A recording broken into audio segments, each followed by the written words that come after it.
Imaginem por um momento uma única viagem onde vocês enfrentariam um terremoto, um tsunami, uma erupção vulcânica, um furacão e uma avalanche.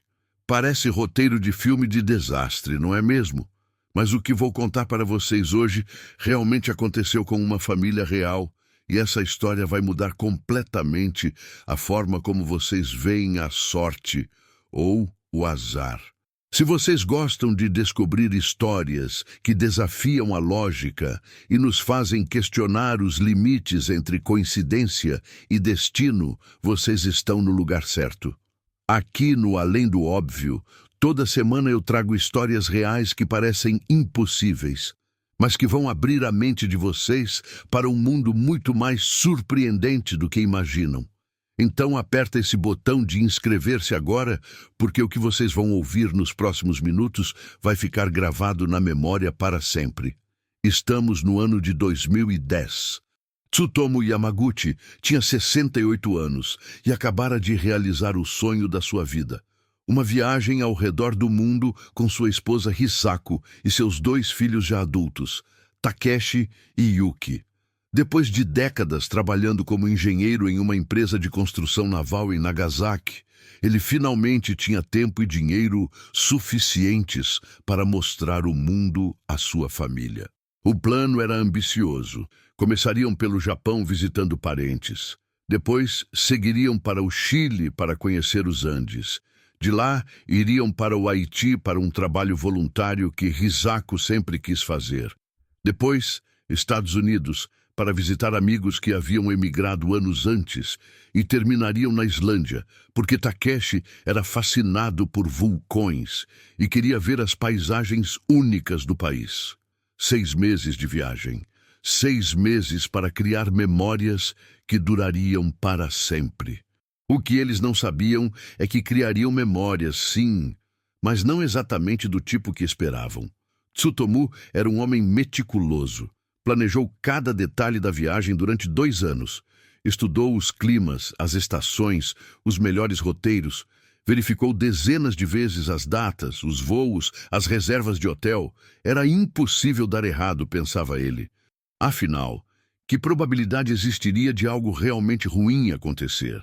Matemáticos calculam que a chance de uma pessoa passar por um desastre natural significativo durante uma viagem é de aproximadamente 1 em 500 mil.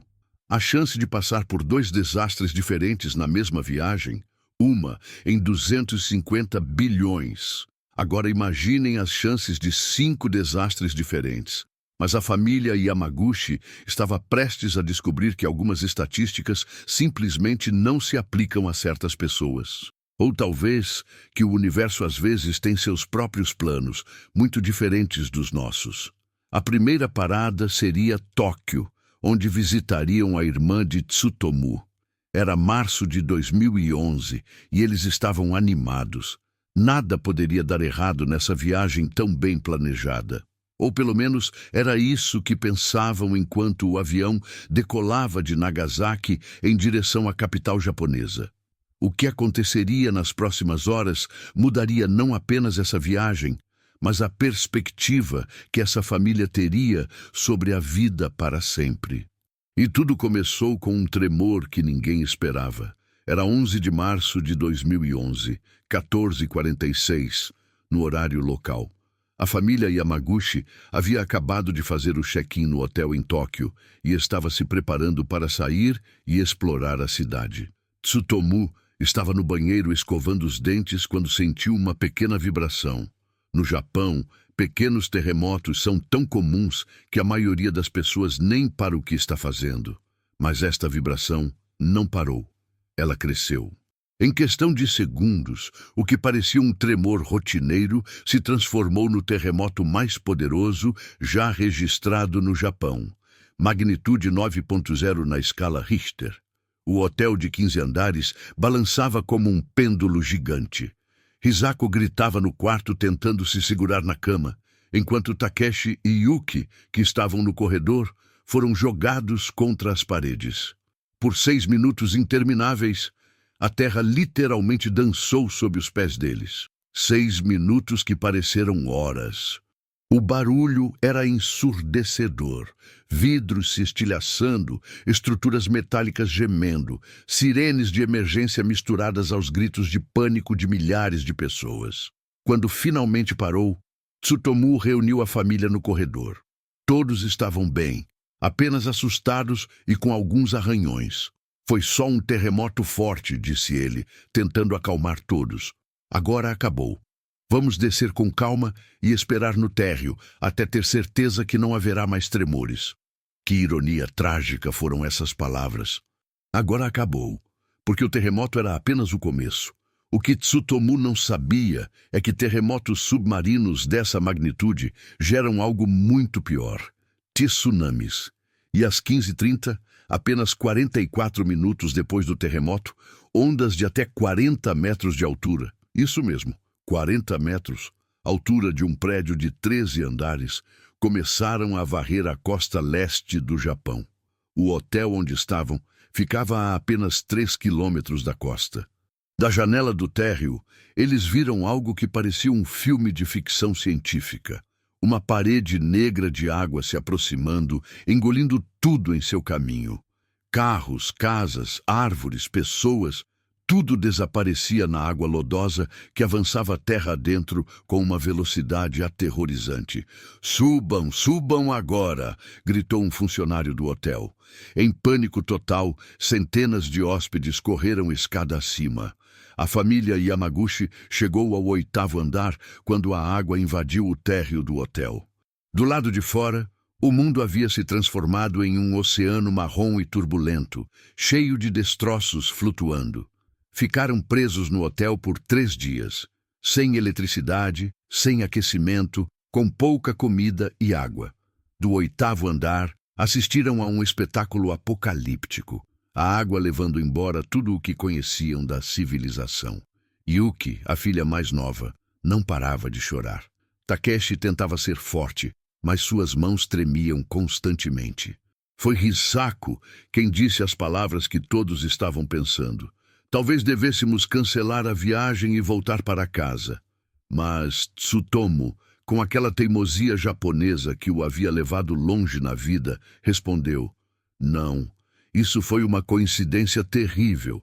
Mas não vamos deixar que destrua nosso sonho. Vamos continuar.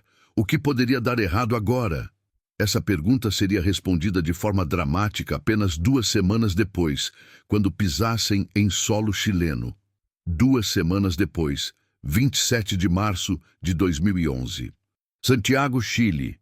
A família Yamaguchi ainda estava visivelmente abalada pelos eventos no Japão, mas Tsutomu insistiu que continuassem a viagem.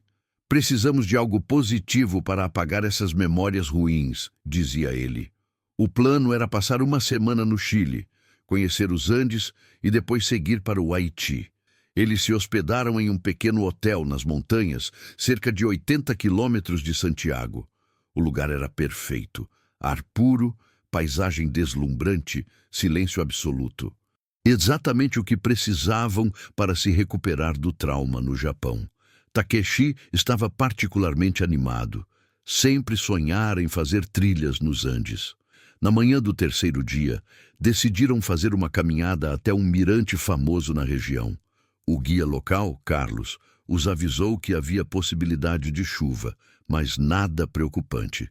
"É só uma garoa típica dos Andes", disse ele sorrindo.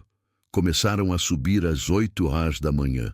A trilha era moderada, nada muito desafiador. Hisako levava uma câmera e estava encantada fotografando as paisagens. Por algumas horas, tudo parecia perfeito. Finalmente, algo estava dando certo nessa viagem, mas aos poucos, nuvens escuras começaram a se formar. A temperatura caiu drasticamente. O que Carlos havia chamado de garoa típica rapidamente se transformou em uma tempestade violenta. Chuva torrencial, ventos de mais de 100 km/h e algo que nenhum deles esperava: granizo do tamanho de ovos. Em questão de minutos, a trilha se transformou em um rio de lama e pedras. Eles se abrigaram como puderam, sob algumas rochas, mas a situação estava ficando desesperadora. A temperatura havia caído para 5 graus Celsius.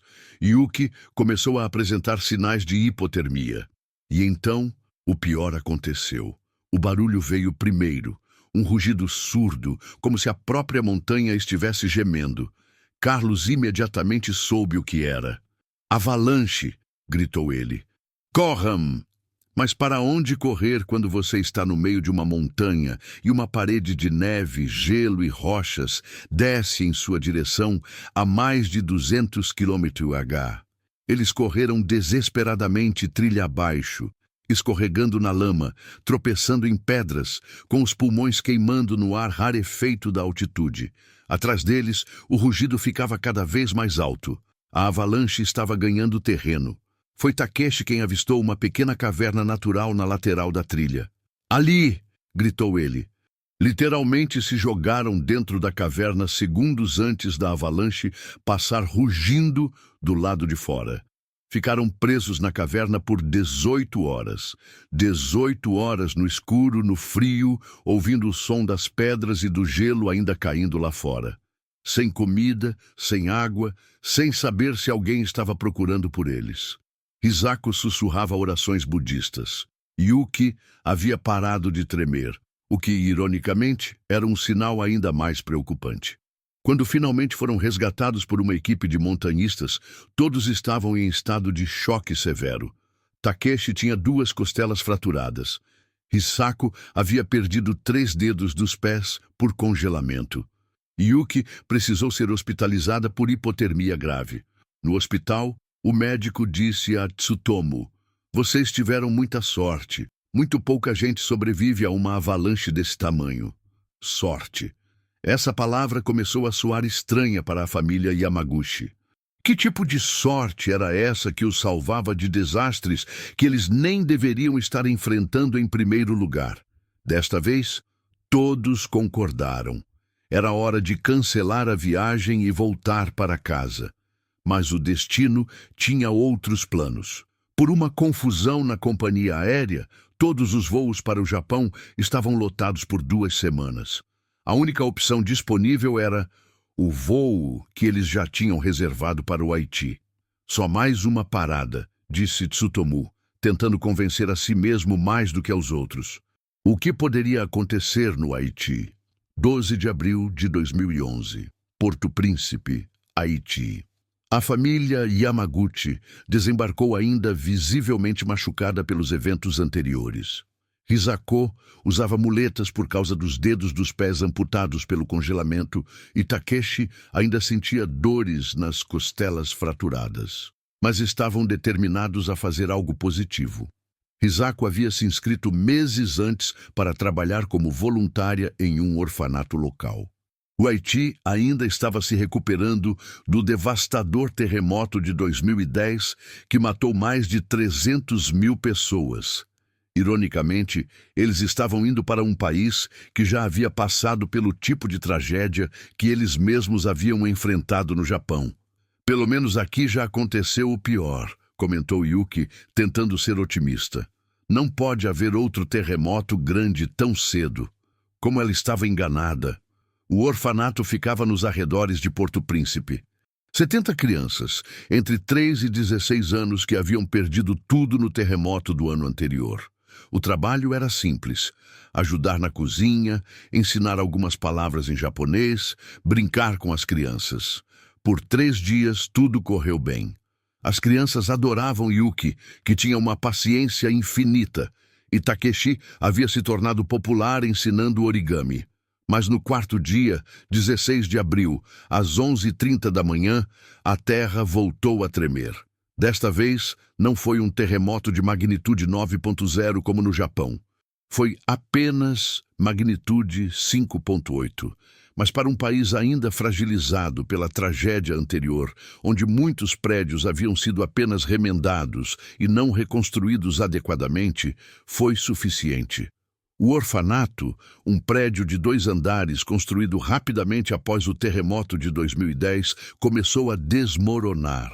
Tsutomu, que tinha experiência em construção naval, imediatamente percebeu que a estrutura não aguentaria. "Saiam! Saiam todos agora!" Gritou em inglês, depois em francês, depois gesticulando desesperadamente. O que se seguiu foi puro caos. 70 crianças em pânico, funcionários gritando, pedaços de concreto caindo do teto. A família Yamaguchi se dividiu. Tsutomu e Takeshi ajudaram a evacuar o segundo andar, enquanto Hisako e Yuki, apesar de suas próprias limitações físicas, organizaram a saída das crianças menores pelo térreo. Então, aconteceu algo que mudaria para sempre a perspectiva da família sobre seu azar aparente. Uma das crianças, um menino de apenas 5 anos, chamado Jean-Baptiste, havia se escondido debaixo de uma cama no segundo andar, aterrorizado demais para se mover. Takeshi o encontrou no último minuto, quando o prédio já estava claramente prestes a cair. Sem hesitar, ele pegou o menino no colo e correu escada abaixo. Eles saíram do prédio exatos 8 segundos antes dele desabar completamente. Todos estavam vivos. Todas as 70 crianças, todos os funcionários, todos os voluntários, nem uma única morte. Em um país onde desabamentos matavam dezenas de pessoas regularmente, um prédio inteiro havia caído e todos haviam escapado ilesos. Naquela noite, sentados do lado de fora do que restara do orfanato, comendo a comida de emergência distribuída pela Cruz Vermelha, Jean-Baptiste se aproximou de Takeshi. O menino não falava inglês nem japonês, mas fez uma pergunta em francês que alguém traduziu. Por que vocês estavam aqui para me salvar? Takeshi não soube o que responder, mas pela primeira vez desde o início da viagem, começou a suspeitar que talvez não fosse apenas azar o que estavam enfrentando. Talvez houvesse algo mais. Hisako expressou o pensamento de todos. É como se estivéssemos sendo testados, ou como se estivéssemos sendo colocados nos lugares certos, nos momentos certos, por mais terríveis que esses momentos sejam. 2 dias depois, conseguiram um voo para Miami, Estados Unidos. Terra firme, lugar seguro. O que poderia dar errado lá? A resposta viria em forma de ventos de 250 km/h e chuva horizontal. 22 de abril de 2011. Miami, Flórida. A família Yamaguchi finalmente pisou em solo americano, achando que o pior havia ficado para trás. Afinal, eram Estados Unidos, país desenvolvido, infraestrutura sólida, sistemas de emergência eficientes. Que tipo de desastre natural poderia atingi-los ali? Eles se hospedaram em um hotel próximo à praia, em Miami Beach. O plano era simples: descansar por uma semana, visitar os amigos que moravam em Orlando e depois seguir para a Islândia. Finalmente, algo parecido com férias normais. Por 3 dias, tudo correu perfeitamente. Sol, praia, comida boa, pessoas simpáticas. Yuki até comentou: talvez nosso azar tenha acabado. Takeshi, que havia se tornado mais supersticioso depois dos eventos anteriores, bateu na madeira 3 vezes. Mas no dia 25 de abril, algo estranho começou a acontecer. O céu, que havia estado azul e claro durante dias, começou a ficar acinzentado. O vento aumentou. Os meteorologistas locais falavam de uma perturbação tropical incomum para a época do ano. Tsutomu ligou a televisão no hotel e ouviu palavras que fizeram seu sangue congelar. Furacão Arlene. O primeiro furacão fora de temporada em 40 anos. Está se formando rapidamente no Golfo do México e deve atingir a costa da Flórida nas próximas 36 horas. Furacão, fora de temporada, se dirigindo diretamente para onde eles estavam. A família se olhou em silêncio absoluto. Depois de terremotos, tsunamis, avalanches e mais terremotos, agora era a vez de um furacão. Que tipo de maldição cósmica havia caído sobre eles? O hotel começou os preparativos de evacuação, mas as estradas já estavam congestionadas com milhares de pessoas tentando sair da cidade ao mesmo tempo. Aeroporto fechado, trens cancelados. Eles estavam presos em Miami, bem no caminho de um furacão categoria 3 que se fortalecia rapidamente. Na manhã do dia 26, Arlene chegou. Primeiro vieram as chuvas. Não uma chuva normal, mas cortinas líquidas que caíam horizontalmente, empurradas por ventos que uivavam como bestas selvagens. As janelas do hotel tremiam tanto que pareciam prestes a explodir. O barulho era ensurdecedor, um rugido constante que penetrava nos ossos. Depois vieram os ventos realmente fortes, 220 km/h. Depois 240 km/h. Depois 250 km/h. O hotel, um prédio de 20 andares considerado resistente a furacões, balançava como um bambu na tempestade. Elevadores fora de serviço. Energia elétrica cortada. Sistema de comunicação inativo. A família se refugiou no corredor interno do oitavo andar, junto com dezenas de outros hóspedes. Crianças chorando, adultos rezando em várias línguas, o som constante de objetos sendo arremessados pelo vento lá fora. Carros voando, árvores arrancadas inteiras, pedaços de outros prédios se chocando contra as janelas. Durante 14 horas, o furacão castigou Miami. 14 horas de terror absoluto, onde cada rajada de vento soava como se fosse a última. Hisako segurava a mão de Tsutomu com tanta força que deixou marcas. Yuki e Takeshi se abraçavam num canto, tentando se proteger de pedaços de vidro que ocasionalmente voavam pelo corredor. Mas o mais surreal de tudo aconteceu durante o olho do furacão. Por aproximadamente 40 minutos, no meio da tempestade, houve um silêncio absoluto e antinatural. O sol até apareceu. As pessoas saíram cautelosamente dos abrigos, pensando que havia acabado. Mas Tsutomu, lembrando-se de documentários que havia assistido, sabia que aquilo era apenas o centro do furacão. Não saiam, isso é só o olho, a pior parte ainda está vindo. E ele estava certo. Quando a segunda metade do furacão chegou, os ventos vinham na direção oposta, derrubando tudo o que havia resistido à primeira parte. Foi ainda pior que as primeiras 14 horas. Quando Arlene finalmente passou, Miami parecia uma cidade fantasma destruída por uma guerra. Carros empilhados, prédios sem telhados, ruas inundadas, árvores centenárias arrancadas pela raiz. O hotel onde estavam havia perdido todas as janelas dos primeiros 5 andares e parte da estrutura do topo. Mas mais uma vez, todos sobreviveram. Sentados na escadaria do hotel, olhando para a devastação ao redor, Takeshi fez a pergunta que todos estavam pensando. Pai, você ainda acha que tudo isso são coincidências? Tsutomu demorou muito para responder. Quando finalmente falou, sua voz estava diferente, mais pensativa, mais humilde. Não sei mais o que pensar, mas sei uma coisa. Somos 5 pessoas que sobreviveram a 5 desastres que mataram milhares de outras pessoas. Talvez haja uma razão para isso. 3 dias depois, conseguiram um voo para a Islândia, o último destino da viagem.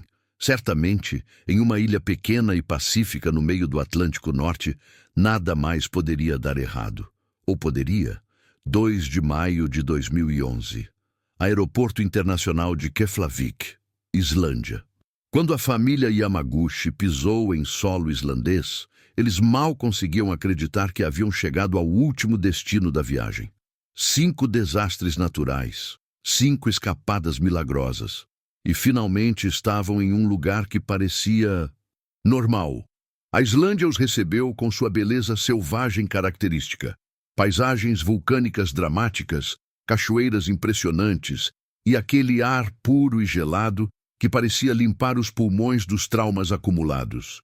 Takeshi, que sempre foi fascinado por vulcões, estava particularmente animado para visitar os campos de lava e as fontes termais. Se hospedaram em Reykjavik e planejaram passar lá suas 2 últimas semanas antes de finalmente voltarem para casa, no Japão. Só 2 semanas, repetia Hisako como um mantra. Só mais 2 semanas e estaremos seguros em casa. Por uma semana inteira nada aconteceu. Nada. Eles visitaram geysers, fizeram trilhas, viram as famosas auroras boreais.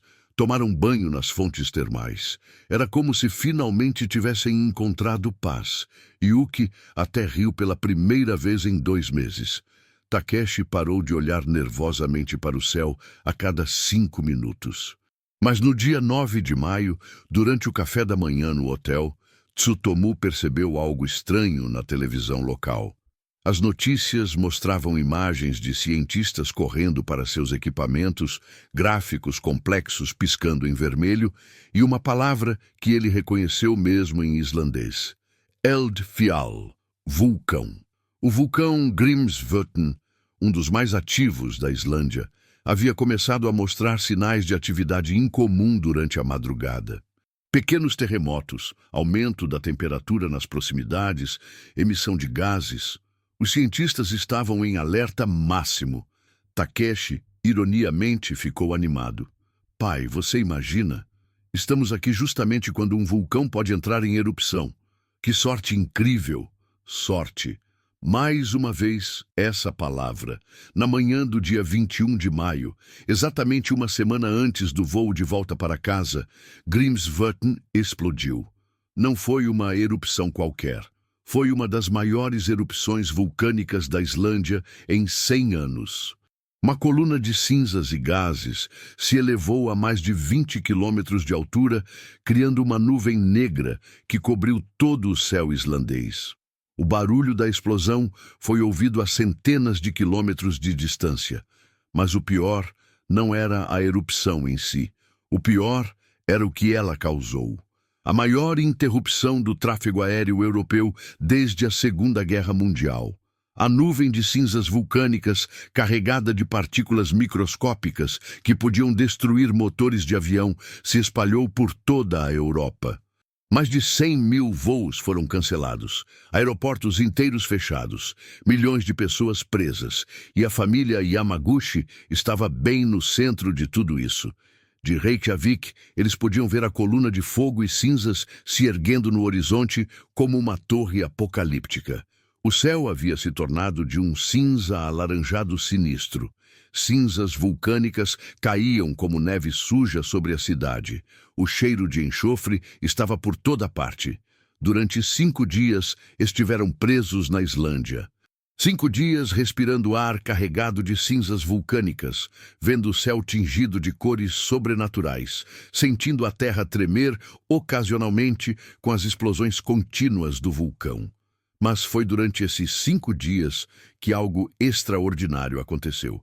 Na terceira noite, impossibilitados de sair do hotel por causa das cinzas no ar, eles se sentaram juntos na sala e, pela primeira vez em 2 meses, conversaram realmente sobre tudo o que havia acontecido. Vocês percebem, disse Hisako lentamente, que em cada desastre estivemos no lugar certo na hora certa para ajudar alguém? Era verdade. No Japão, haviam ajudado outros hóspedes do hotel durante o tsunami. No Chile, Carlos, o guia, disse depois que se não fosse pela experiência deles em situações de emergência, ele teria entrado em pânico e morrido na avalanche. No Haiti, salvaram Jean-Baptiste e ajudaram a evacuar 70 crianças. Em Miami, Tsutomu havia alertado as pessoas sobre o olho do furacão, possivelmente salvando várias vidas.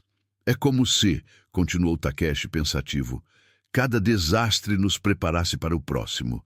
Cada vez ficamos mais calmos, mais eficientes, mais úteis para outras pessoas. Yuki, a mais jovem, fez a observação mais profunda de todas. Talvez não sejamos azarados, talvez sejamos necessários. Na manhã do 6º dia, a nuvem de cinzas finalmente se dispersou o suficiente para os voos recomeçarem. Eles conseguiram embarcar no primeiro avião para o Japão. Durante as 12 horas de voo, olhando pelas janelas para o oceano lá embaixo, Tsutomu finalmente entendeu algo que mudaria sua vida para sempre.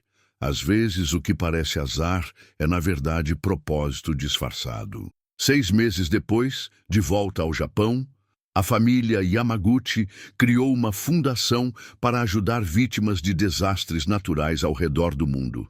Eles sabiam, como poucos sabem, o que significa enfrentar forças da natureza que estão completamente além do nosso controle.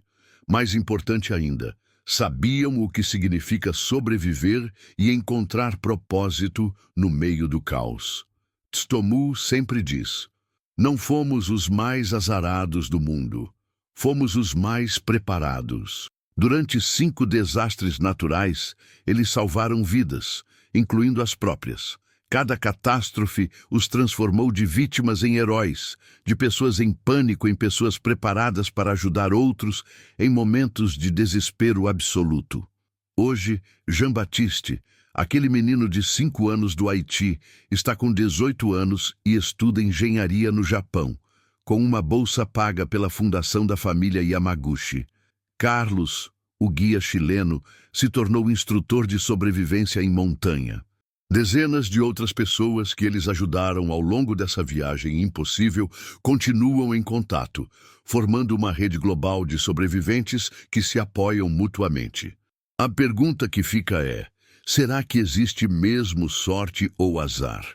Ou será que algumas pessoas são colocadas nos lugares certos, nos momentos mais difíceis, exatamente porque têm a capacidade de transformar tragédia em esperança?